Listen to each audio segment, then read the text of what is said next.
E aí... E Castan, você acabou de falar, você estava na seleção, tinha sido convocado, ia ser convocado de novo pelo Dunga, que tinha entrado. Gilmar Rinaldi ligou pro seu pai para perguntar. Sim. Você bem, de repente você vai para um jogo da Roma, machuca, tem uma lesão, e começa a sentir uma tontura, vai fazer exame e descobre que tem um câncer na cabeça, cara. Falaram que era não chegava a ser câncer, né? Era um tumor benigno. É uma doença que no terceiro mês da gestação da minha mãe, é uma doença muito rara. No terceiro mês da gestação da minha mãe, meu cérebro se formou errado. E aí essa doença, o sintoma dela vem dos 30 aos 40 anos. A minha veio com 27. Caramba. Que até ali você nunca tinha sentido nada, né? Não tinha sentido nada. Então, assim, eu nasci com aquela doença. Uhum. E assim, eu vejo que foi Deus, ele tem um propósito para tudo. Eu nasci com aquilo ali porque ele já sabia que naquele momento ali ele ia me paralisar. Então, assim, foi muito difícil, porque realmente eu aprendi uma palavra que é superação, cara. Porque realmente, porque esse tumor, eu sempre tive ele. E naquele momento ali, ele inchou. E quando ele inchou, ele pegou o tecido cerebral. Então, assim, afetou toda a minha coordenação, equilíbrio. Tudo, né, cara? Então, assim, cara, eu vi que eu aprendi muitas coisas. Uma das coisas eu aprendi que nosso corpo não é nada. Que se não for pela graça de Deus, a gente não consegue ficar de pé. Nem acorda, né? Nem acorda. Então, assim, e eu aprendi a superação, sabe?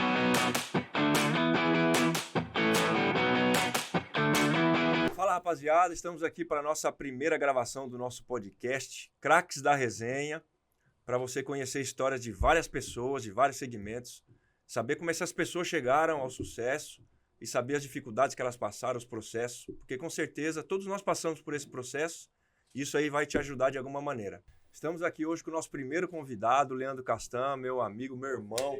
Cara, obrigado aí por ter disposto o seu tempo para estar aqui com a gente, aqui, contar um pouco da sua história. História que você tem também, que é uma história maravilhosa, dentro do futebol, na sua própria vida, com a sua família. Então é isso aí que a gente vai bater um papo hoje para saber um pouco de você, um pouco da sua história. Obrigado, viu, cara? Pô, Ferrinha, é um prazer estar aqui com você. Sabe que eu gosto muito de você, da tua família. Vocês têm um carinho muito especial por vocês. E, pô, craque é só você aqui, né? Que é isso. Nós somos esforçados, né?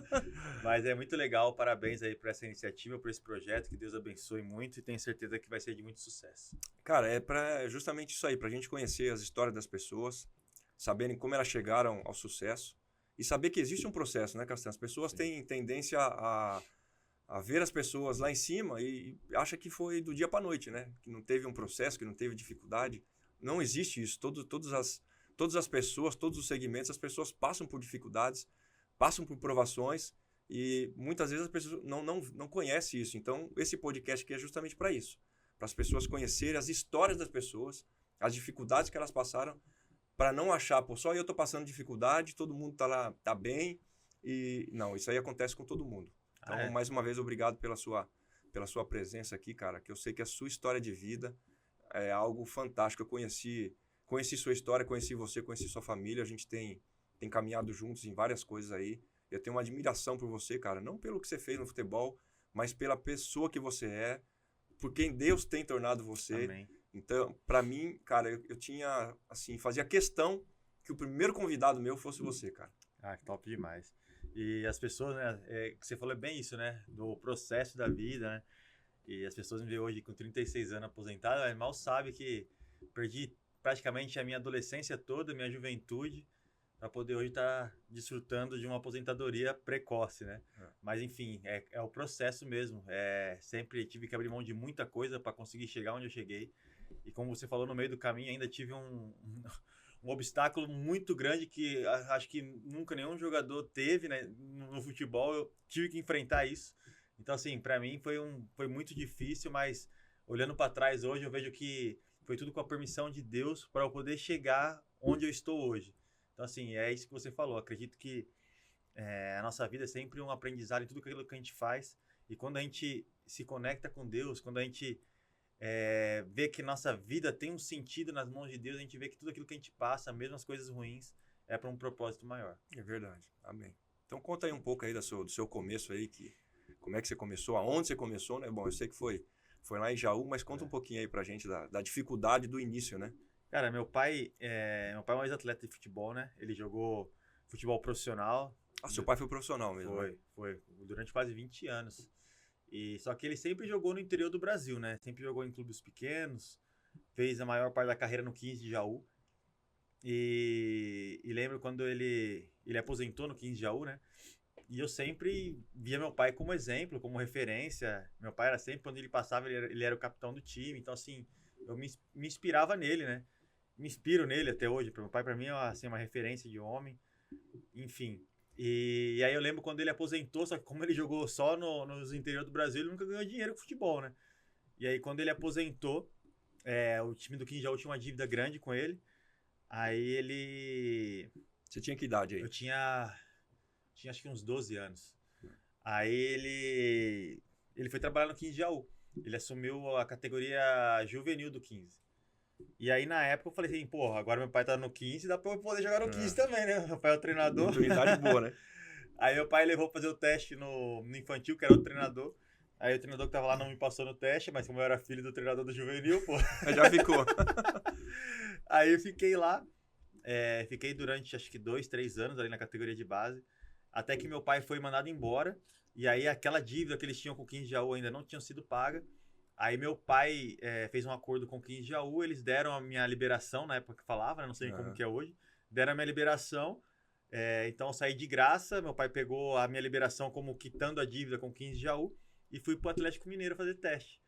E aí lá no Atlético Mineiro, fiz a peneira, passei na peneira e aí seguiu Que ano minha que vida. foi que você foi lá? 2005. 2005. Não, 2003, desculpa. 2003. 2005 eu subi profissional. Então assim, foi bem assim, foi bem a minha vida na categoria de base foi bem rápida. Uhum. Porque cheguei com 16 anos no Atlético Mineiro, com 18 eu tava no profissional, mas assim, aquela fase ali do 15 de Jaú, na época que meu pai tava se aposentando, e aí a gente sem dinheiro, meu pai tendo que ser treinador do juvenil do 15, à noite ele trabalhava de mototáxi para arrumar dinheiro. Então assim, foi um momento muito difícil nosso. E assim, a minha vontade de jogar futebol naquele momento sempre gostei de jogar futebol, mas era mais até para ajudar a minha família em casa. Uhum. Naquele momento que surgiu aquela vontade mesmo ali de jogar futebol. Porque quando a gente começa não tem aquele pensamento, pô, vou chegar na seleção. Quando você começa é para você jogar. Isso. E também o primeiro pensamento nosso é a família, né, cara? Poder ajudar a família, né? Porque a maioria dos jogadores de futebol, Castan, 99,9%, vem de família humilde. Sim. Dificilmente você vai encontrar um jogador de futebol que veio de uma família já... Tem que ter fome, né, pra jogar futebol. Tem que ter fome. Isso falta um pouco hoje sim. nas categorias de base. Porque você vê os meninos hoje que sobem rápido profissional, ou às vezes até na sub-20, já tem um salário considerável. Na nossa época, o salário nosso não era salário, na verdade. A gente nem podia falar que era salário. Era ajuda de custo. Era ajuda de custo, o que a gente tinha era ajuda de custo, né? Exatamente. Eu lembro que eu ganhava R$200 por mês no Atlético Mineiro. Com 16, 17 anos. Hoje você pega menino novo aí que tá subindo profissional, já ganha às vezes 5, 10, 15, 20 mil. É isso aí. Então, perde um pouco essa fome, essa vontade de né? chegar, né, cara? Então, a gente tinha muito isso aí também, né? Eu lembro que nos juniores aí eu ganhava R$350 por mês. Eu lembro que o Atlético atrasou 2 meses de salário, aí eu recebi 700, né, junto. Pô, achei que tava rico já, pô. Você imagina os moleques ganhando 20 mil por mês, então.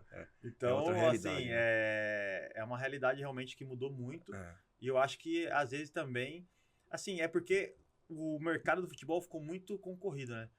Então, assim, o cara, se não pagar, ele perde jogador. E antigamente não era assim, né, cara? Antigamente, hoje com a rede social, a internet, então tem muito mais visibilidade. Antigamente, você, tava lá no Atlético Mineiro, ninguém sabia quem que era, entendeu? E as leis eram outras também, né, Castão? Então assim, acaba ficando essa disputa, que é uma coisa, assim, que eu vejo que é boa, eu vou sempre torcer pro cara ganhar dinheiro do jogador de futebol. Só que o problema é que muitos ganham ali durante 3 anos 20 mil, acham que estão com a vida feita, só que depois, a longo prazo, não consegue se manter. Não dão sequência, né? Exatamente. Eu lembro quando eu fui assinar o meu primeiro contrato no Palmeiras, colocaram o contrato aqui e falou assim, ó, assina aí. Aí fiquei olhando e falou, ó, assina. Se você não quiser, tem um monte de menino que quer. Então, se hoje um clube faz isso com o menino, ele vai embora. Exatamente. Ele perde o menino, só que na época não perdia, porque as leis eram outras. Exatamente. E aí você ficou no Atlético? Aí em 2005 eu subi profissional, né? Com 18 anos, estreiei no Atlético Cruzeiro, meu jogo como profissional. Eu lembro que o Fred tava no Cruzeiro, né? O treinador mandou marcar o Fred, ele fez 2 gols. Primeiro jogo. Não, aí eu tava aquela típica história de jogador, né? Tava no Júnior, aí na semana a gente foi fazer um treino com o profissional, Aí nós ganhamos, o time reserva ganhou de 4-0. E tinha eu mais 2 dos juniores nem era sub-20 ainda, era juniores. Tinha eu mais 2 no time reserva, nós ganhamos de 4-0 time titular. Aí o treinador era o Tite. Aí o Tite gostou de mim e de mais outro moleque. Falou assim, não, esses moleques aí vão treinar com a gente. Aí subi profissional. Na semana que eu subi era o jogo era Atlético Mineiro e Flamengo. Aí fiquei no banco esse jogo. Aí o zagueiro que era titular, ele foi vendido. Aí tinha 2, 3 que estavam machucados. Aí no outro jogo eu estreiei como profissional, porque o cara foi embora. E aí era no Atlético Cruzeiro mesmo. A gente perdeu aquele jogo pro Cruzeiro, mas eu joguei bem pra caramba. E aí o Tite não me tirou mais. Aí me deu sequência, aquele ano ali joguei quase todo o segundo turno, né? Que era um ano que o Atlético Mineiro tava muito mal no campeonato. Lembro que era um time de jogadores consagrados que o Tite tinha levado, que era Darley, Amaral, Rodrigo Fabre, Fábio Júnior, Euler, Marques. Time bom, né? Era um timaço, e o time caiu. Depois, no segundo turno, mandou tudo embora essa rapaziada, ficou só a molecada. Que aí subiu eu, subiu o Diego Alves, que jogou o goleiro que jogou no Flamengo. Que era do Flamengo. Subiu o Zé Antônio, que chamava ele de Zé do Galo, o Lima, o zagueiro, o Éder Luiz, atacante. Quem mais subiu? Subiu uma rapaziada toda da categoria de base. A gente ficou até o final, não conseguimos livrar o time. Aí na Série B, essa mesma rapaziada que subiu, essa molecada foi a base do time, a gente subiu o Atlético de volta pra Série A. E era um time bom também, né? Era um time bom, era um time de molecada muito bom. E aí, início de 2006, aí em 2007 a gente foi campeão mineiro, aí eu fui embora, fui pra Suécia, jogar no Helsingborg. E aí ali foi quando eu comecei a dar prosseguimento. Você foi emprestado? Não, eu fui assim, acabou meu contrato com o Atlético Mineiro, acabava meu contrato na metade de 2007. Aí eu tinha um empresário lá, o Atlético Mineiro queria renovar comigo, mas era por um valor baixo também. Porque assim, o cara que é da categoria de base, assim, não é igual hoje não. Naquela época os caras não valorizavam muito não. Então, enfim, eles fizeram a proposta, a gente não aceitou, aí a gente pegou o passe e foi embora. Só que aí quando a gente pegou o passe na mão, como eu falei, não tinha visibilidade como é hoje, eu fiquei 3 meses desempregado em casa. Aí começou a aparecer alguns times para poder jogar de Série B, eu falei, não queria mais jogar Série B. Aí apareceu esse time aí da Suécia. Eu só lembro que o cara falava que era o time do Henk Larsson. O sueco que lá, jogou no Barcelona, no Manchester. Eu falei, cara, se ele tá lá, deve ser bom o time, né? Só que aí eu fui pra lá e foi mó bote errado, porque ele me falou que o salário era uma coisa, só que eu cheguei lá era metade daquilo, por causa do imposto. Ele não falou o salário líquido, né? E aí, tipo assim, eu tava ganhando praticamente a mesma coisa que eu ganhava no Atlético, jogando na Suécia. Aí pra mim foi assim, mal demais. Mas foi uma experiência legal, porque é aquele negócio da fome, né?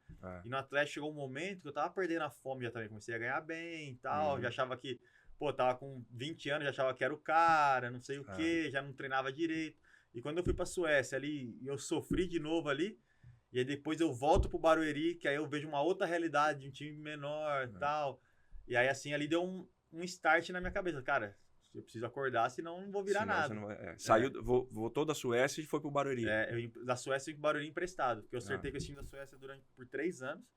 Aí eu fiquei 8 meses lá, joguei a Europa League. Quando acabou a Europa League, eu peguei e pedi pra voltar pro Brasil. Aí eu lembro que o meu empresário falou assim, cara, só tem o Barueri pra você aqui. Eu nem sabia o que era Barueri, cara. Nem sabia o que era. E mal sabia eu que ia ser o time que ia mudar a minha vida.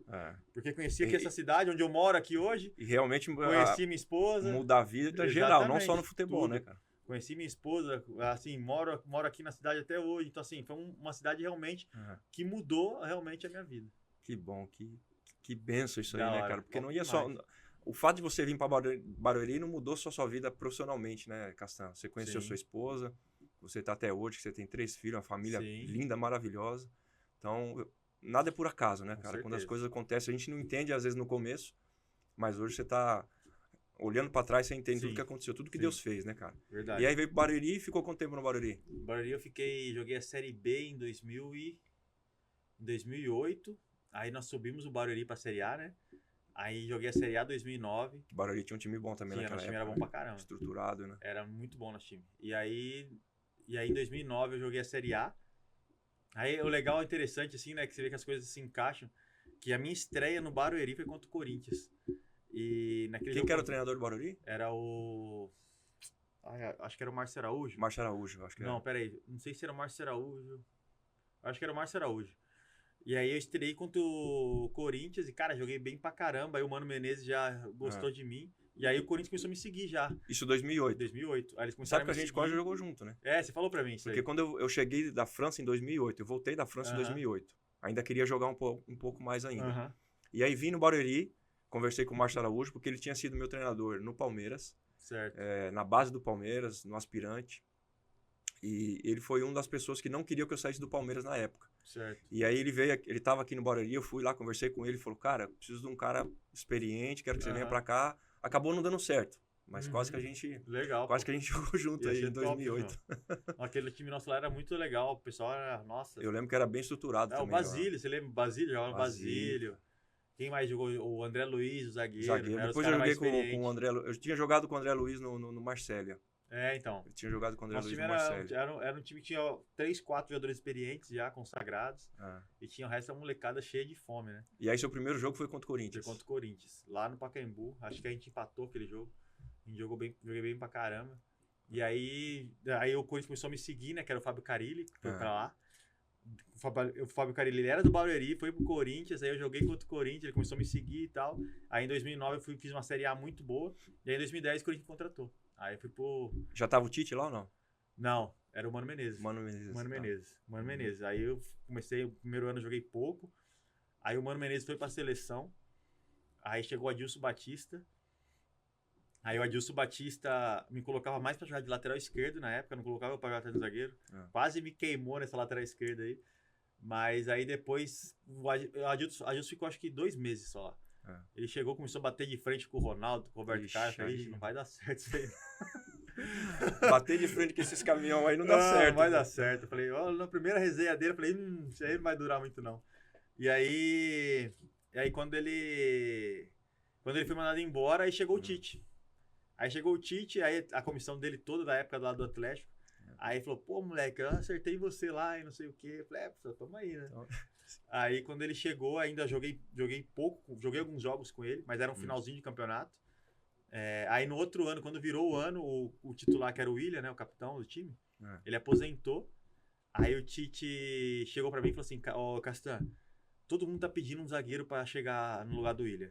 Eu vou te dar o Campeonato Paulista pra você. Você vai jogar o Paulistão. Se você for bem no Paulistão, eu não trago ninguém. E aí no Paulistão eu fui bem, a gente foi vice-campeão. Depois começou o Brasileiro. Jogava você e quem? Eu e o Chicão. Você e o Chicão. Eu e o Chicão. Aí no Brasileiro eu continuei jogando, aí tanto que teve uma época que a nossa defesa não tava muito bem, ele tirou o Chicão colocou o Paulo André, jogou eu o Paulo André no Brasileiro. E aí foi embora, a gente foi campeão brasileiro. Se manteve. E tinha o Ronaldo e o Roberto Carlos, né? Aí o Ronaldo e o Roberto, nesse 2011, quando o Tite assumiu no Paulistão, a gente perdeu aquela pré-Libertadores pro Tolima. Tá pro Tolima lá. E depois do Tolima, o Ronaldo e o Roberto saíram. Aí chegou o Liedson e o Emerson Sheik. E aí, no lugar dos dois. Aí o nosso time... E foi na época que o presidente bancou também o Tite, bancou, né? Foi fundamental. O Andrés, pra mim, foi o melhor presidente que eu tive na minha carreira, porque a personalidade que ele tem, sabe? Ele foi... Eu vejo assim, hoje muita gente critica ele, né? Por causa das dívidas que ele deixou pro clube, por tudo que ele fez. Mas assim, eu acho que o Andrés mudou a história do clube positivamente também. Eu não vou entrar nessa questão do que ele fez depois, porque eu não estava aqui. Mas quando eu estava lá, 2010, 11, 2012, ele foi o cara que mudou a história do clube. Porque ganhou a Libertadores, ganhou o Mundial, Castanho. Então, assim, e nem essa questão, eu digo, porque assim, ele não era o presidente na época, era o Mário Gobi. Mas ele mudou a história do clube a partir do momento que ele pegou o time e caiu pra Série B. Ele trouxe o time de volta pra Série B e ele trouxe o Ronaldo pro Corinthians. Ali, tipo assim, mudou o patamar do clube mesmo. De organização, de tudo, de não atrasar salário. Então, assim, ele, naquele período ali, ele realmente deu um outro patamar pro clube. Eu lembro muito bem, porque o Brasil inteiro queria tirar o Tite. Que tinha sido eliminado da Libertadores. O Brasil inteiro, a imprensa inteira querendo tirar o Tite. Ele falou, o Tite vai ficar. Ele teve colocou a cara dele e falou, não, o Tite vai ficar porque nós vamos ganhar a Libertadores daqui 1 ou 2 anos. É isso aí. E foi o que aconteceu, cara. Ganhou no outro ano. E aí do Corinthians você foi... Então, aí do Corinthians depois... Foi pra Roma. 2012, a gente... Aí quando acabou o Brasileirão 2011, veio um time que chamava Terek Grozny, da Rússia. Só lembrando que você ganhou a Libertadores, foi campeão da Libertadores pelo Corinthians. Aí em 2011 a gente foi campeão brasileiro, acabou o campeonato, esse time veio, o meu empresário era o Juliano Bertolucci, né? Aí ele trouxe uma proposta do Terek Grozny, aí o Tite não deixou sair, Da Rússia, né? Aí o Tite não deixou eu sair, ele falou assim, cara, joga uma Libertadores pelo Corinthians, depois tu vai embora. Aí foi o que aconteceu, eu joguei a Libertadores, aí eu lembro, era nas oitavas de final da Libertadores, começou a aparecer um monte de proposta pra mim. Veio o Galatasaray, veio a Roma, começou a aparecer coisa do Milan, começou a aparecer várias propostas. Aí meu contrato com o Juliano estava terminando, aí a gente não renovou com o Juliano. Aí acabou que na semifinal da Libertadores, o meu pai foi para Roma para negociar com os italianos. Aí eles vieram para cá, a gente assinou ali um pré-contrato, né, com autorização do clube, cara, do Corinthians. Eles negociaram com o Corinthians, a gente assinou o pré-contrato. Então, assim, na semifinal, mais ou menos, estava tudo certo com a Roma. Já sabia que quando acabasse, tanto que eles achavam que a gente ia perder pro Santos, os caras da Roma. Eles estavam programando já passagem e tudo pra gente poder ir pra Itália. Só que eu falei pra eles, cara, eu acho que eu vou calmar um pouquinho aqui. Porque o time do Santos era muito bom, né? Era Neymar, Ganso, Borges, Allan Kardec. E foi o que aconteceu. Tiveram que trocar a passagem, porque a gente foi pra final e graças a Deus a gente foi campeão. Cara, aquele time do Corinthians jogava muito bem, cara. Jogava. Era um time que jogava... A gente tinha prazer de ver jogar. Assim, era um time muito unido, sabe, Ferreira? Eu tive, principalmente na Roma, eu tive times muito melhores que aquele do Corinthians, de qualidade técnica. Um nível de elenco, né? Mas assim, de grupo mesmo, de união, assim, todos assim, morrerem um pelo outro mesmo, eu nunca tive na minha vida. E quando você tem um pouco de qualidade com esse pensamento no grupo, é difícil você perder, né, Castan? Não.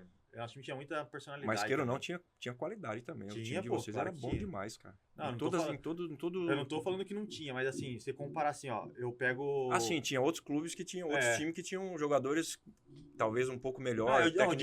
Eu digo que eu joguei, entendeu? Eu acho que naquela época lá nós tivemos o melhor do time do Brasil.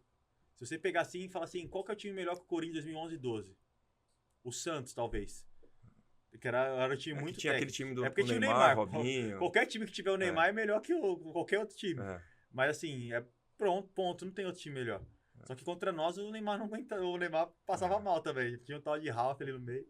Meu Deus, o Neymar suava Ralf e Paulinho também, né? Na época boa pra caramba do Paulinho, né? O sistema defensivo do nosso time era muito forte. O Tite, naquela época ele já tinha essa linha de 4 que tanto se fala hoje, que na época não tinha. Ele foi uma das primeiras pessoas a fazer esse negócio de linha de 4 no Brasil. E aí, campeão, foi pra Roma. Aí fui pra Roma. Cheguei lá na Roma já depois da Libertadores, eles deram acho que uma semana de folga, não lembro. Aí cheguei lá e aí ali realmente minha vida mudou. Foi um outro patamar mesmo na carreira, de vida, de tudo. Ali eu tava realmente realizando um sonho de criança que eu nem imaginei que um dia poderia alcançar. Chegar ali no vestiário, ver o Totti, ver o De Rossi, sabe? Ali jogar um campeonato italiano, jogar um clássico contra a Juventus. Eu lembro o primeiro clássico contra a Juventus, você olha assim do lado, você viu o Pirlo, Chiellini.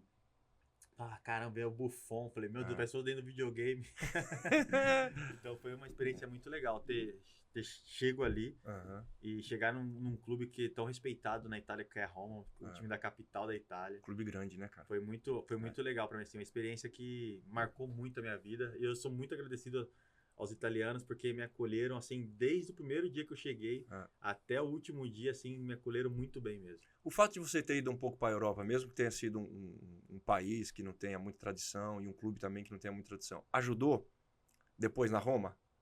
Acrescentou alguma coisa? O fato de você ter ido antes, um pouquinho antes, ter passado lá 8 meses? Na Suécia, você fala? Na Suécia. Então, a experiência que eu tinha da Suécia era muito, assim, era diferente. Porque eu cheguei na... É lógico que o nível de futebol é outro. Não, você jogar na Suécia e jogar na Roma é outra coisa, né, cara? A cara da Suécia era dar um chute pro alto e sair trombando lá. Mas acho que não tem comparação, cara. E eu, assim, foi 8 meses e sabe, tem coisas na vida, assim, parece que apagou da memória, sabe? Eu não lembrava muito mais daquilo da Suécia. E quando eu cheguei na Itália, cheguei num outro nível. Na Suécia foi meio um desespero, tá? Em casa, desempregado, e fui. Agora, quando eu cheguei na Roma, eu falei, cara, eu escolhi estar aqui, entendeu?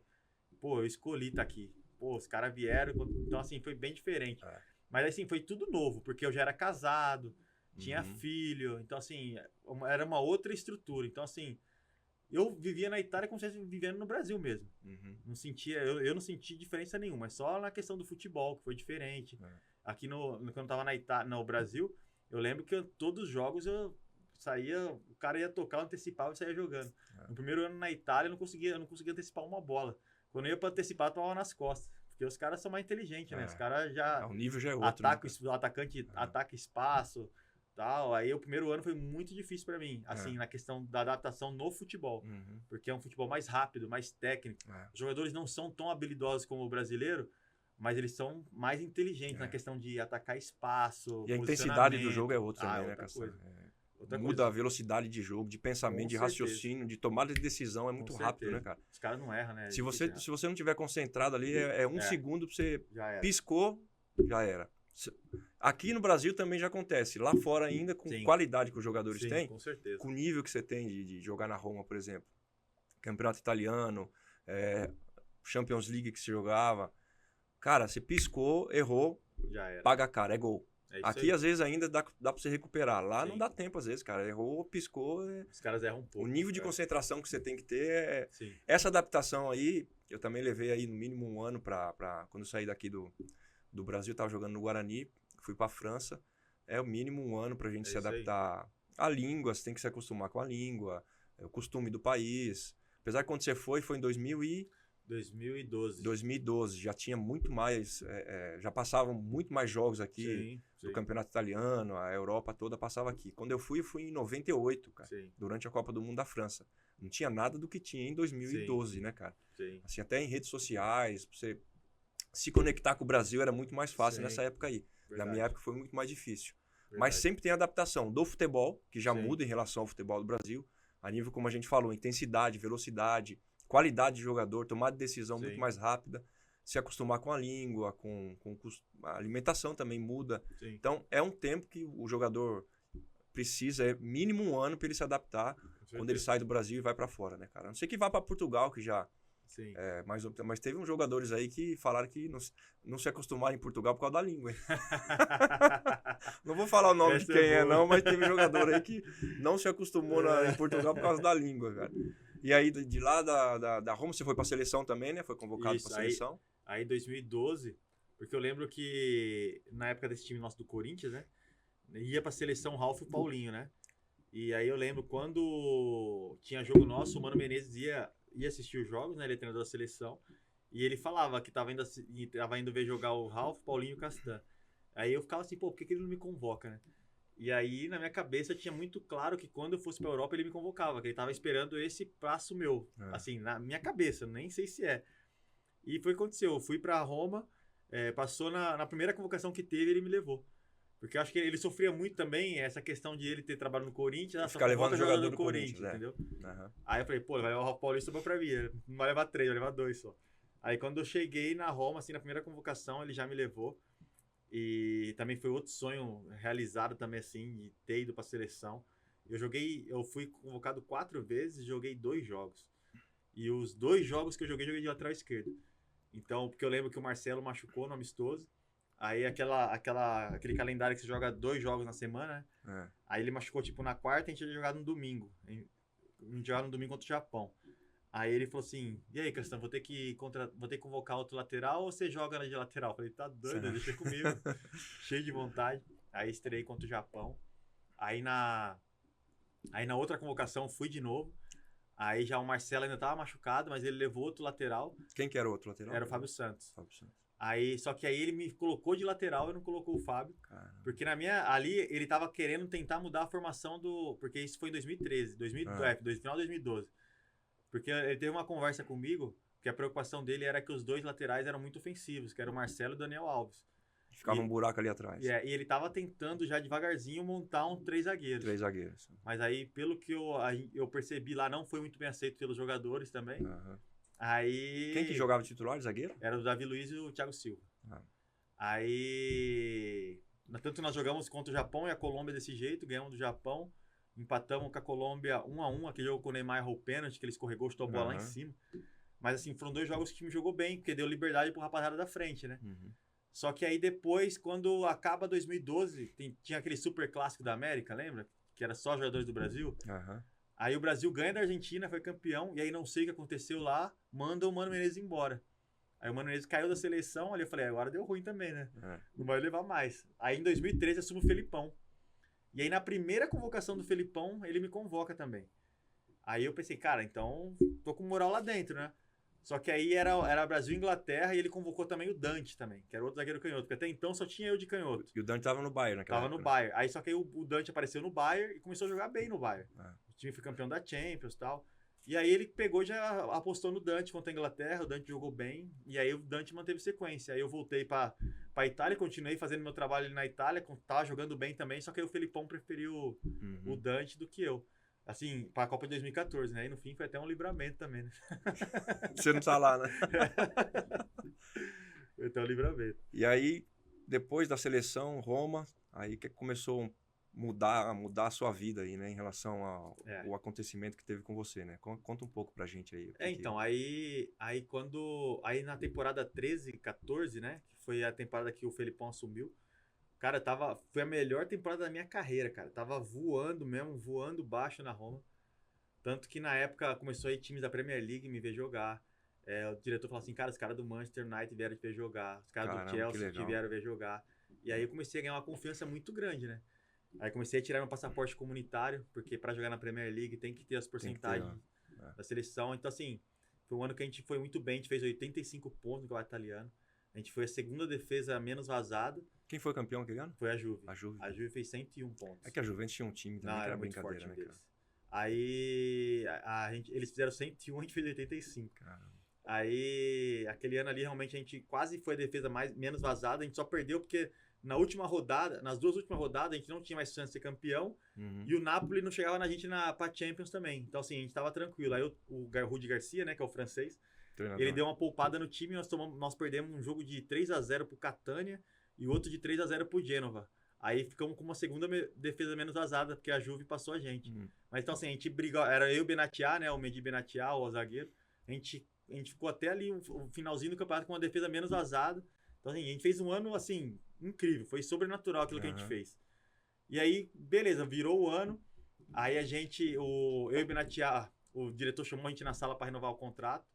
Aí o diretor falou assim para mim, vocês dois para mim são muito importantes pro time.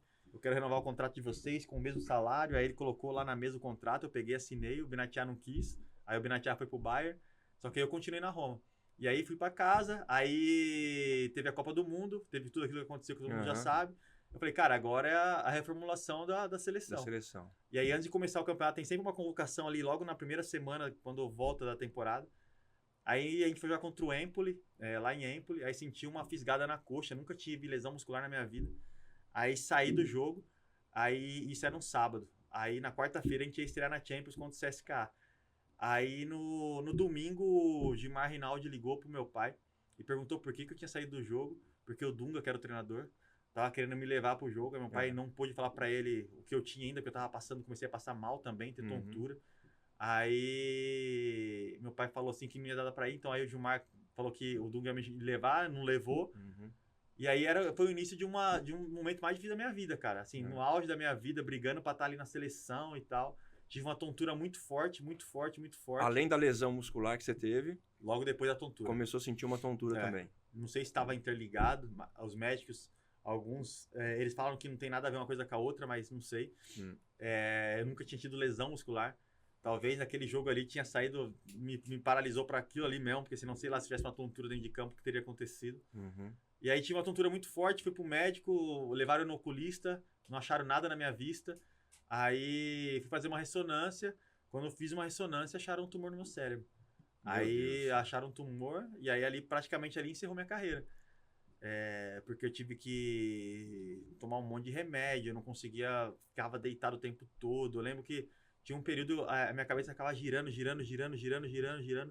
Assim, girava tão forte que enquanto eu não vomitasse, ela não parava de girar. Caramba. E aí chegou um momento, cara, que eu vomitava tanto que eu não tinha mais nada no estômago pra poder vomitar. Então eu vomitava baba, cara, sabe? Em 2 semanas eu perdi 15 quilos. Caramba. Em 2 semanas. Em 2 semanas você perdeu 15 quilos? Em 2 semanas eu perdi 15 quilos. Achei mesmo que ia morrer, cara. E Castan, você acabou de falar, você estava na seleção, tinha sido convocado, ia ser convocado de novo pelo Dunga, que tinha entrado. Gilmar Rinaldi ligou pro seu pai para perguntar. Sim. Você bem, de repente você vai para um jogo da Roma, machuca, tem uma lesão, e começa a sentir uma tontura, vai fazer exame e descobre que tem um câncer na cabeça, cara. Falaram que não chegava a ser câncer, né? Era um tumor benigno.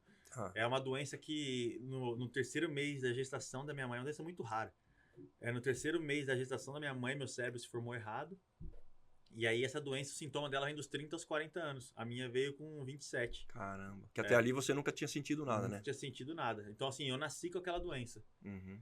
E, assim, eu vejo que foi Deus, ele tem um propósito É. para tudo. Eu nasci com aquilo ali porque ele já sabia que naquele Uhum. momento ali ele ia me paralisar. Então, assim, foi muito difícil, porque realmente eu aprendi uma palavra que é superação, cara. É. Porque realmente, quando porque esse tumor, eu sempre tive ele. E naquele momento ali, ele inchou.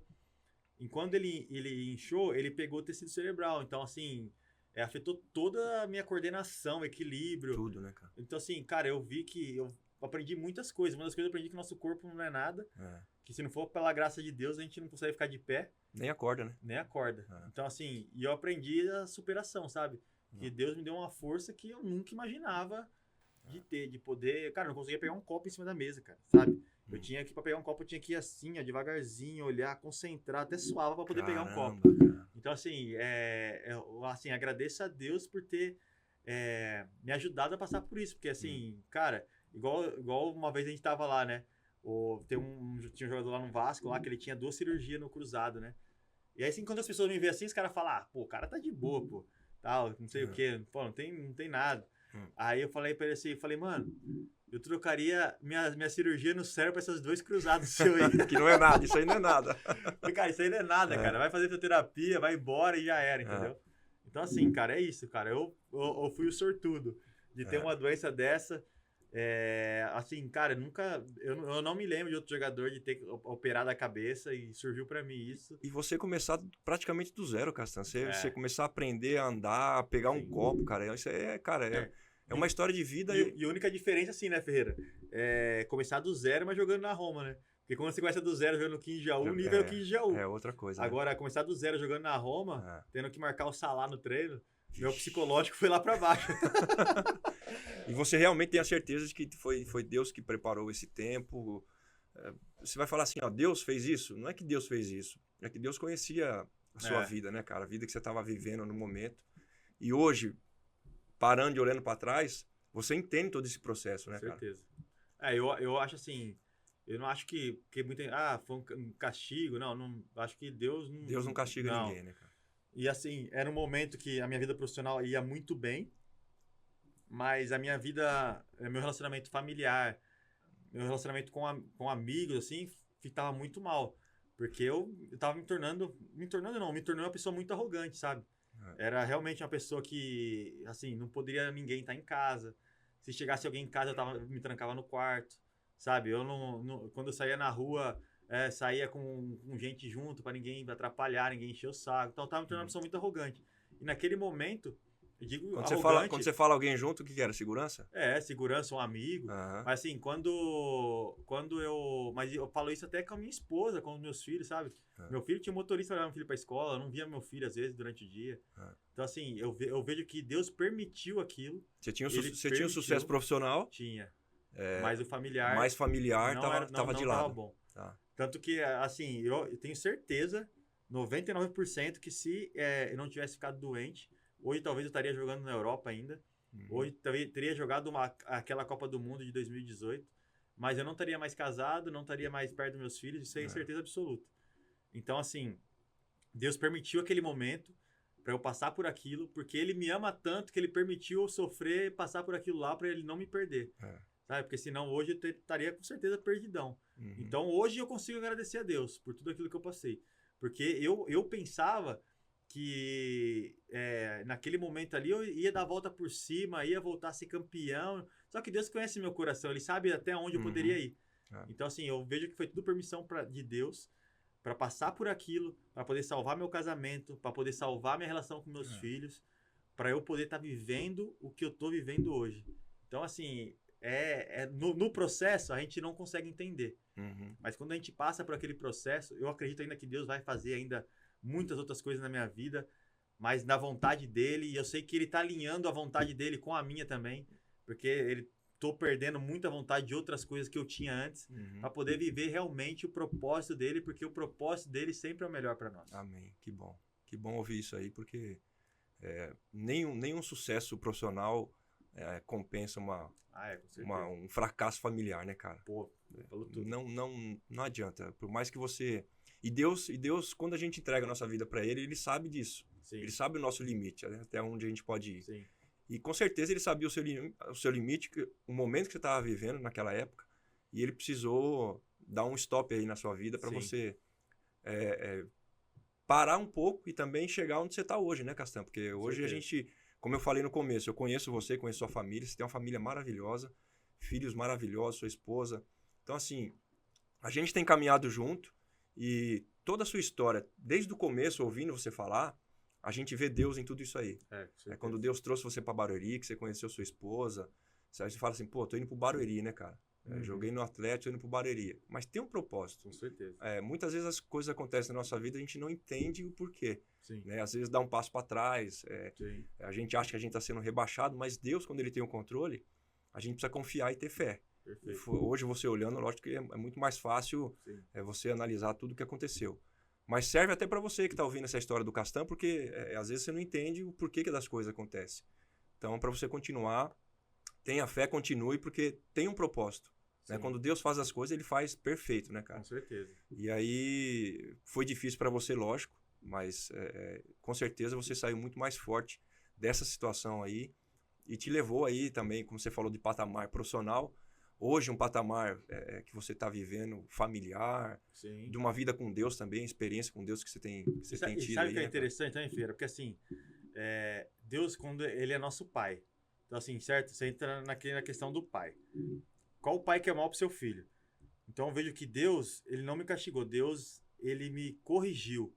E você vê que quando Deus, mesmo quando ele te corrige, ele tem o melhor para você, porque Deus nunca deixou faltar nada pra gente. Ele me colocou na Roma, que foi na cidade de Roma, estava um médico especialista da minha doença no mundo, que o nome dele era Júlio Maira. Então você vê como Deus preparou tudo. Que loucura, e você vê cara. que a Roma era um clube que me abraçou tanto que eu joguei 86 jogos na Roma. Eu joguei 80 nos 2 primeiros jogos e 6 nos outros 4. Durante esses 4 anos que eu joguei 6 jogos, eles renovaram 2 vezes meu contrato com o mesmo salário que eu tinha de quando eu joguei os 80. Então, você vê que Deus preparou tudo e ele cuidou de mim de cada detalhe. Ele não deixou faltar nada na questão do dinheiro, ele não deixou faltar nada da questão de clube, porque depois da Roma me emprestou pro Torino um ano. Então, assim, eu fui pro Torino, os caras renovaram meu contrato de novo. Então, assim, Deus, ele cuidou de tudo mesmo para eu poder estar vivendo o que eu tô vivendo hoje.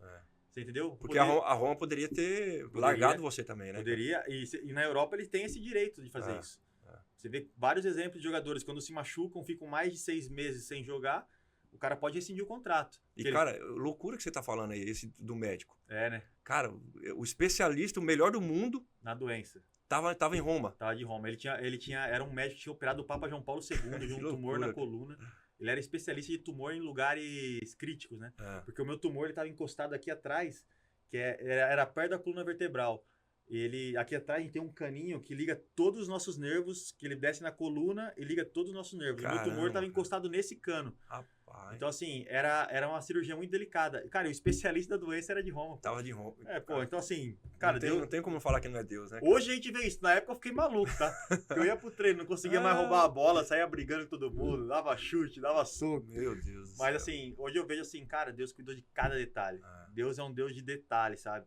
E ele faz aquilo, e assim, o que é mais legal é que ele vai transformando o nosso coração pra gente poder viver o propósito dele. Porque meu sonho sempre foi jogar futebol, eu queria estar jogando futebol hoje, mas chega um momento que Deus fala assim, cara, não é mais isso que eu quero pra você, sabe? Cara, vem viver os meus sonhos agora, sabe? Aí você começa a olhar pra trás e fala, caramba, tudo aquilo que aconteceu lá é pra eu poder estar vivendo hoje isso. Então é muito legal isso, e assim, sou muito agradecido a Deus por tudo. E assim, e todo mundo fala, pô, mas é agora. Mas não é fácil ainda não, cara, porque às vezes você para pra pensar, hoje não mais, mas até um tempinho atrás, quando eu tava no Vasco ainda, eu parava pra pensar, cara, assim, caramba, meu. Cara, era pra eu estar jogando lá, era pra eu estar fazendo isso, era pra eu ter feito aquilo, sabe? E vinha aquele filme Sempre vem, né? Sempre Pensamento, vem, né, só que assim, graças a Deus, Deus tem me ajudado muito nisso também, Porque senão você fica uma pessoa frustrada, né, cara? E acho que não é isso que Deus quer pra gente. Deus quer que eu olhe pra trás e fale, caramba, que da hora, passou por tudo isso e agora está vivendo o meu sonho. E agradecer, né, Castanho? Exatamente. Porque por mais que nossa vontade humana às vezes fala assim, pô, poderia tá jogando na Europa ainda, poderia ter feito isso, poderia ter jogado uma Copa do Mundo, poderia ter feito aquilo.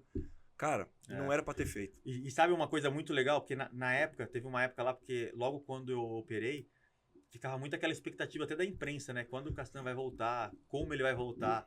E quando eu voltei muito mal. Meu primeiro jogo foi muito mal, joguei muito mal, lento, sem coordenação. E aí começou aquele negócio. Aí me afastaram, fiquei um tempo treinando sozinho. E aí ficou aquele negócio, sabe? Eu tive muitos problemas psicológicos e tal, e como eu vou voltar, e por que aconteceu isso comigo, não sei o quê. Aí um dia o Júlio Maira, né, que é o professor, que é o médico lá, aí ele me ligou e tal, ele falou assim, Castan, quero falar pra você que eu não sei como vai ser a sua pós-volta. Porque eu falei pra você, porque ele sempre falou pra mim, assim, cara, eu tô preocupado com o homem. Eu não tô preocupado com o jogador. Ele falou assim, em algum momento ele falou que você corria o risco de não jogar mais ou não? Tinha risco, tinha. Mas, assim, e era grande esse risco? Tinha 20% de chance de eu não jogar mais. Tá. Era 20% de chance de não jogar mais e 10% de chance com risco de vida, com alguma deformidade. Tá. Só que aí, graças a Deus, eu não fiquei com nada. Tive alguma coisinha, tem alguma coisinha ainda hoje de equilíbrio, de coordenação, mas é coisa muito pouca. Então, assim, a preocupação dele era, eu vou curar o homem. Você... Ele tá preocupado com você, né? Não era com a carreira. Esquece. Assim, não tô preocupado com isso, não. E aí ele falou assim, cara, eu não sei qual é o propósito de tudo isso que aconteceu com você. Mas eu posso te falar que hoje, quando eu fui operar um menino de 12 anos na maca, na cirurgia, antes de ele tomar anestesia, ele virou pra mim e falou assim, professor, só vou fazer a cirurgia porque eu sei que o Castan fez e tá bem. Olha, cara. Então, assim, pra mim isso aqui, ele falou assim, pra mim isso aqui já valeu tudo a pena que você tá passando. Porque um moleque de 12 anos hoje tá fazendo a cirurgia e tá sendo curado do tumor que ele tem também na cabeça. Olha. Então, assim, você entendeu? Testemunho, assim, cara, eu achava que eu era o mais azarado do mundo, mas você vê que Deus, ele me abençoou tanto que eu nasci com um problema, fui ter o problema lá na frente, pude viver a minha vida toda. Mas, ao mesmo tempo que é um testemunho, na sua cabeça, na época, pra viver, era difícil, Castanho. Era. Seleção, Roma, Sim. Champions League, bem pra caramba. De repente, aparece Tudo, do nada, cara, um tumor na sua cabeça, cara. Então, assim, mais pra falar que os processos da vida, todo mundo passa. Com certeza. Né? Então, as pessoas, às vezes, desanimam. A gente vê, infelizmente, hoje, muitas pessoas cometendo suicídio, porque acontece alguma coisa na vida e ela desanima, ela perde a esperança. Não faça isso, cara. Continue. Crê em Deus, porque Deus tem o melhor pra gente. A gente tá ouvindo a história do Castan, falando que, de repente, apareceu um tumor, cara. Onde ele podia parar de jogar, não jogar mais. E isso acontece muito na nossa vida, Castan. No decorrer da nossa vida. Acontece alguma coisa, imprevisto, e a gente não tem pra onde correr, não tem o que fazer, cara. Verdade. E as pessoas desanimam muito. Cara, muito legal ouvir esse testemunho seu. Já serviu para um menino de 12 anos que ia fazer depois da operação, né, cara? E você teve que aprender praticamente a andar, a jogar de novo, a ter os movimentos necessários para viver, né? Não só para jogar, né, Castan? Sim, foi. Como o médico falou, ele não estava preocupado em jogar, ele estava preocupado com você, né, cara? Se você ia ter uma vida normal depois, né? Tanto que, assim, na época, quando surgiu a possibilidade de ter que fazer a cirurgia para poder voltar a jogar, eu falei que eu não ia operar. Eu falei, não, então vou aposentar e tal. Só que o doutor, né, o Júlio Maira, ele pegou pra mim e falou assim, Castan, pensa uma coisa comigo, você tem 27 anos. Hoje você é atleta, você é forte, a gente vai fazer a cirurgia, se você vai voltar a jogar ou não, alguma coisa, mas assim, cara, é porque eu pedia pra ele assim, né, doutor, então me fala que eu vou ficar vivo. Aí ele falou assim, cara, não pode dar 100%. Caramba, que loucura, assim, cara. Se eu te der 100%, ele falou assim, eu vou estar mentindo pra você. Você vai fazendo a cirurgia no cérebro, ele falou. Cara, mas ele falou assim, cara, eu faço a cirurgia. Aí ele falou assim, eu te dou 90% de chance que você não vai morrer. Eu falei, não, mas eu quero 100, eu falava pra ele. Aí ele, não, 100 você não vai ter. Aí eu falei, não, então eu não vou operar. Aí ele falou assim, cara, pensa bem, você tem 27 anos, você é atleta, você é forte.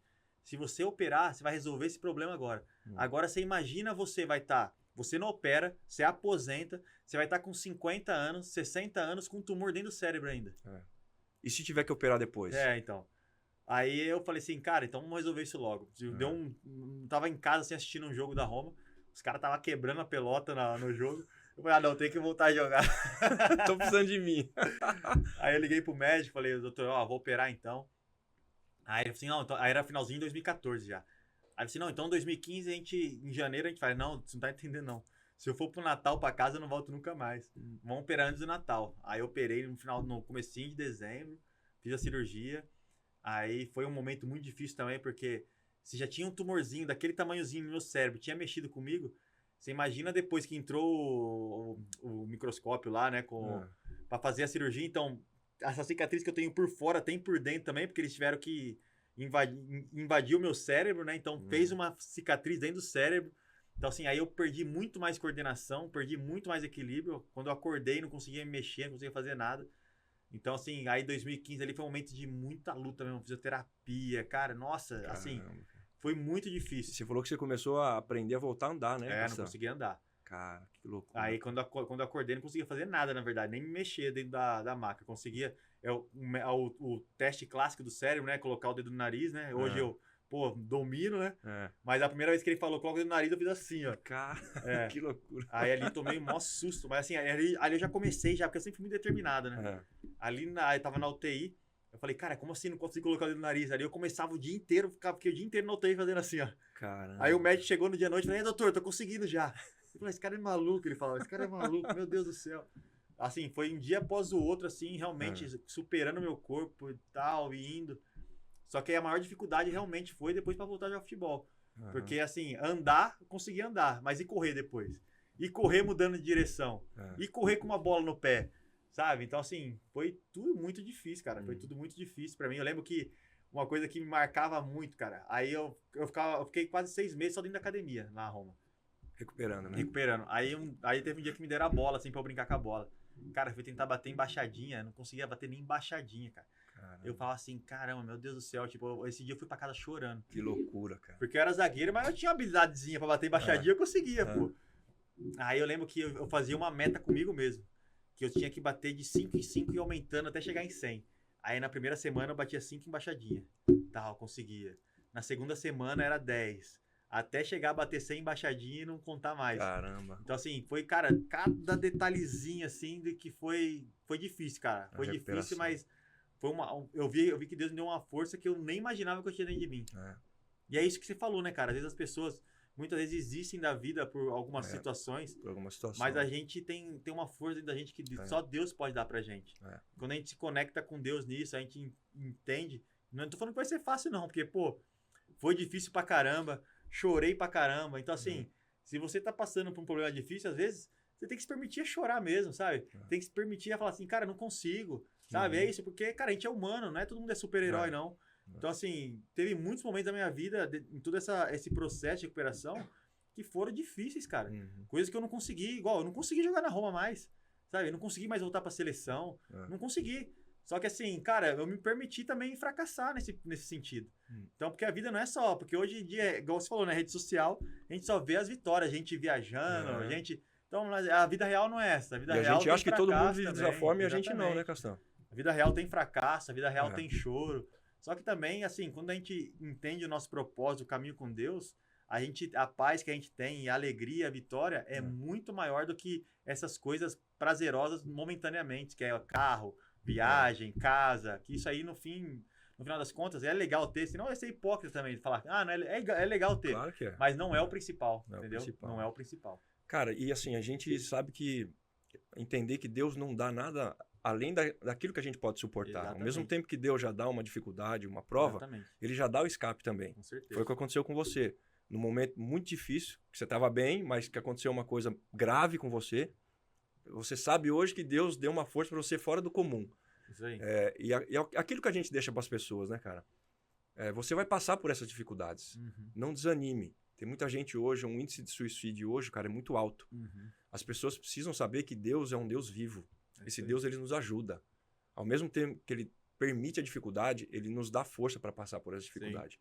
Então você aí, crê em Deus, confie em Deus, busque a Deus, entregue sua vida para Deus, confie nele. Se você está passando por uma dificuldade, confie nele, cara.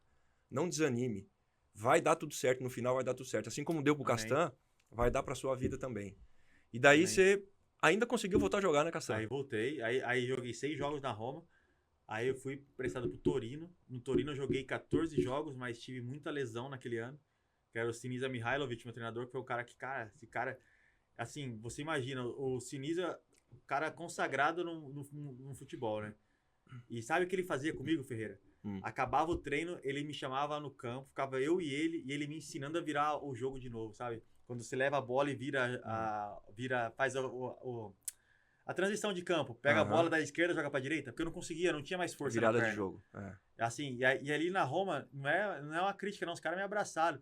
Mas, tipo assim, era um clube grande, cara. Os caras brigavam por título, os caras não tinham tempo pra me ensinar a chutar a bola de novo. Entendeu? E lá no Torino, o Sinisa Mihajlovic, ele pegava no braço, e falava assim, ó, leva a bola aqui. Pô, imagina ele, que era o cara que batia a falta pra caramba. Aí falava, ó, leva a bola aqui. Ó, você tá pegando errado na bola, tenta pegar aqui, coordena o braço e tal.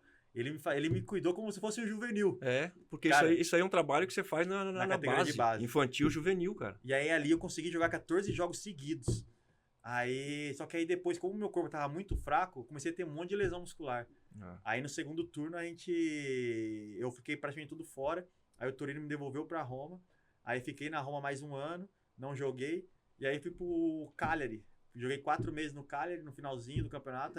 Aí no Cagliari eu não tive contusão. Aí eu vi que tava melhor. Falei assim, cara, agora acho que dá pra voltar pro Brasil. Porque sempre tive a expectativa de voltar pro Brasil. Só que eu tinha medo de voltar pro Brasil, porque, cara, os caras me lembram o Castanho em 2012. Fui embora daqui, meu último jogo foi Corinthians e Boca Juniors. Então, vou voltar pra lá, os caras vão pô, esse cara aí... Aí eu falei, cara, acho que dá pra voltar. Aí foi que eu fui pro Cagliari, joguei mais 12 jogos, eu acho. O time tava brigando pra não cair na época, aí livramos o time. Aí peguei, fui lá na Roma, aí já tinha mudado toda a diretoria e tal. Fiz uma rescisão com eles. E aí vim pro Vasco, aí vim pro Brasil, vim pra loucura de novo. Veio pro Vasco. Que ano que foi isso aí? 2018. 2018. E aí acertou o quê? 1 ano no Vasco? No Vasco eu acertei 1 ano, Fiz um contrato de 1 ano no Vasco. Porque na época, quando eu saí de lá, a minha expectativa era voltar pro Corinthians. Só que sempre tive esse receio de voltar pro Corinthians por causa das comparações. E aí quando Você saiu em 2012 saiu de um jeito, né? Isso, em 2018. Com certeza eles iam fazer... Sem um pedaço do cérebro, velho. Aprendendo a jogar ainda de novo, né, praticamente. Aí o Osmar Loz era o treinador. Aí ele falou que ele ia apostar no Pedro Henrique e no Léo Santos, que ele não queria contar comigo. Aí pra mim eu falei assim, cara, beleza, eu preciso de confiança. Eu vou pra um lugar que o cara não me quer. Aí, porque daí os caras do Corinthians, né, a diretoria falou assim, cara, espera um pouquinho. Porque se os meninos não der conta, a gente vai trazer um zagueiro, a gente vai trazer você. Aí eu falei, cara, não, eu tenho que seguir minha vida. Aí o Vasco começou a aparecer atrás de mim, o Maxi Lopes, que tinha jogado ele no Torino, tava no Vasco. Começou a me ligar, Castan, vem pra cá. E tinha várias pessoas também, o Ramon, lateral esquerdo, o Breno, que já me conheciam, falavam, cara, vem pra cá. A torcida do Vasco, que é apaixonada pelo clube, invadiu minha rede social, assim, e começou, Castan, vem pra cá, não sei o quê, xerife. Eu falei, caramba, comecei a me sentir importante de novo, né? Aí eu falei, quer saber, eu vou pro Vasco. Tipo assim, nem... Eu falei, e aí, como é que tá o pagamento aí? Aí lembro que o Ramon falou assim, cara, é Rio de Janeiro. Aí eu peguei assim e vim pro Vasco, cara. E os primeiros 2 anos no Vasco, porque eu fiz 1 ano, aí voltei muito bem. Aí o Corinthians tentou me levar em 2019, o Vasco não deixou e renovou meu contrato. Aí renovei por mais 4 anos. Aí os 2 primeiros anos foi muito legal no Vasco. Tipo assim, vivi realmente... Assim, pude voltar a viver aquela questão de ser jogador importante de novo, tal. De jogar num time também, um time grande do Brasil, né, cara? Porque o Vasco de tradição, né, cara? Então os 2 primeiros anos foram muito legais. Só que aí depois os 2 últimos, o último, né, que foi o último, 1 ano e meio depois... Só te cortando, Castan, você vê que coisa interessante. Até nisso, como Deus é fiel, cara. Né? Porque ele sabia que você tinha esse desejo no seu coração ainda. De voltar a jogar. De voltar a jogar e voltar a jogar num nível... Queira ou não, você tava jogando no Vasco. O Vasco é um time de muita tradição no Brasil, um time grande. Então, ele também permitiu você ainda voltar a jogar depois dessa operação, voltar a jogar num nível bom. Nível muito bom, né, cara, no Brasil, né? Nível bom. Aí depois no último ano, aí já começou a pesar já a idade também, as coisas que envolviam o clube também. Porque eu era o capitão do time, então eu carregava muita coisa nas costas. Já não tinha um pedaço do cérebro, ainda carregava os problemas do Vasco, mas era pesado, viu? Meu Deus do céu. Os caras ficam bravos do Vascaíno, mas eu gosto muito do Vasco, de verdade mesmo. É um time que eu tenho respeito, uma gratidão muito grande por eles. Porque, igual você falou, foi o último time que eu tive o gostinho mesmo de... E aí, já no último ano ali, já umas coisas pesadas no clube, começou a sobrar pra mim. Falei, cara, não dá pra carregar mais isso, não. E eu vejo que até ali, Deus já tava deixando eu já começar a sentir um desgosto pelo futebol também, porque já tava acabando meu ciclo no futebol. Aí depois do Vasco eu fui pro Guarani, fiquei mais 3 meses no Guarani, joguei 6 jogos no Guarani. E foi muito ruim também aquela experiência ali no Guarani. E aí, assim, cara, eu saí dali do futebol, tipo assim, cara, não é mais pra eu voltar pro futebol. E toda vez que eu tento voltar ainda, eu vejo o jogo e falo, caramba, dá pra eu ser treinador, cara. Eu fui assistir um jogo do Corinthians, agora eu não lembro quanto aqui em Corinthians jogou, acho que foi no Paulistão. Aí eu ficava lá na arena. Na arena. Aí eu ficava lá em cima aqui, bancada, eu ficava vendo. Caramba, se esse cara puxar aqui, o outro vai pro fundo. Olha o espaço que tem ali. Falei, cara, eu quero ser treinador. Mas aí toda vez eu pego assim, paro pra pensar, Deus vai. Cara, já deu futebol Já pra deu você. tempo. Já deu. Então, assim, foi um momento muito legal. O futebol me proporcionou experiências lindas, incríveis. Experiência de vida que eu tenho é através do futebol também. Mas eu vejo que Deus me preparou também esse momento, o final da carreira, com todos os problemas que eu passei no final, porque foi um final que eu não esperava que ia ser. A minha expectativa era de um final lindo, maravilhoso, com um jogo de despedida e não sei o quê. E foi um final que eu saí pelas portas do fundo mesmo. Mas assim, eu sei que esse final ruim, esse final meio cancelado, me impulsionou para aquilo que eu tô vivendo hoje. Com Deus. Exatamente. Com certeza, se você tivesse tido o final que você planejou na sua cabeça e talvez não tivesse o que você está vivendo hoje, não somente pessoalmente você com Deus, com a sua família, mas também o testemunho que você passa. Você não tem noção de quantas pessoas você atinge, que você alcança com o seu testemunho de vida. Então, se fosse para escolher hoje, Castan, você vai ter uma despedida lá na arena, com todos os jogadores, mas não vai ter o mesmo testemunho, com certeza você não ia escolher isso, cara. Não, com certeza. Não tem nem sombra de dúvida. E assim, e você vê como que Deus vai encaixando tudo, né, cara? Porque ele permitiu que eu saísse do Vasco naquele período, e é bem o período que a igreja que a gente vai hoje, que é a Igreja Batista de Alphaville, chega em Alphaville também. Então, assim, tava me trazendo do Rio para estar ajudando nessa implantação da igreja aqui. Então, Deus, ele é maravilhoso, ele sempre do seu jeito, ele faz as coisas que é o melhor pra gente. Então, assim, é aquilo que eu falei, cara, tudo aquilo que eu passei, eu vejo hoje, né? Tava falando até com o pastor Wallace isso. Falei, caramba, pastor, eu tenho a sensação que tudo aquilo que eu vivi em toda a minha vida, desde quando eu saí lá de Jaú, era pra estar vivendo esse momento hoje. Teve um dia que a gente tava fazendo um negócio lá, na igreja lá, e veio muito isso no meu coração. Tipo assim, o Espírito Santo ministrando mesmo. Era pra você estar vivendo tudo aquilo que você passou na sua vida, era pra você estar vivendo hoje. Então, assim, cara, eu só tenho a agradecer a Deus. Era a preparação para o que você estava vivendo. Cara, exatamente. Vendo a sua história desde o começo lá de Jaú, eu lembro daquela passagem que diz que todas as coisas cooperam para o bem daqueles que amam a Deus, daqueles que são chamados segundo o seu propósito. Cara, é exatamente essa passagem que serve para o seu testemunho, para tudo que você viveu. Cara, é um prazerzaço te receber aqui, ouvir essa história sua maravilhosa de vida. E o que você tem hoje para passar aí, Castão, uma mensagem do que você está vivendo, do momento hoje atual seu com Deus, o que você tem vivido, o que você tem aprendido, suas experiências com Deus, o que você tem aí para deixar uma mensagem aí para a rapaziada toda aí que está nos ouvindo? Cara, eu sempre fui muito apaixonado por futebol. Futebol foi a minha vida realmente durante muitos anos, mas hoje eu descobri que existe vida sem futebol. Fora do futebol. Fora do futebol. Então, teve um momento na minha vida que o futebol estava acima de Deus até, né? Então, hoje, a mensagem que eu posso passar para todas as pessoas é que você coloque Deus em primeiro lugar na sua vida. Amém. Independente do que você faça. Quando a gente muda essa prioridade, quando a gente coloca o nosso trabalho, quando coloca a nossa família na frente de Deus, as coisas elas sempre vão dar errado. Agora, quando a gente coloca Deus em primeiro lugar, todas as outras coisas se encaixam. A família, o nosso trabalho. Porque quando a gente coloca o trabalho em primeiro lugar, cara, a gente não tem tempo para família, a gente não tem tempo para Deus, a gente não tem tempo para nada. Quando a gente coloca a família em primeiro lugar, a gente não consegue trabalhar, a gente não tem tempo para Deus, não tem tempo para nada. Quando a gente coloca Deus em primeiro lugar, a gente tem tempo para a família, a gente tem tempo para o trabalho, a gente tem tempo para o lazer, a gente tem tempo para tudo. Então, a mensagem que eu deixo é: coloque Deus em primeiro lugar na sua vida. E como tem aquela passagem também, né? E todas as mais coisas. Buscar em primeiro lugar o reino de Deus e a sua justiça. E as outras coisas serão acrescentadas. Essa é a mensagem que eu deixo pra todo mundo. Show de bola. Irmão, obrigado, cara. Tamo junto, mano. Valeu, você mano. É top demais. Obrigadão mesmo. Cara, que você é referência pra mim também. Você sabe que eu te amo a sua vida, a sua família.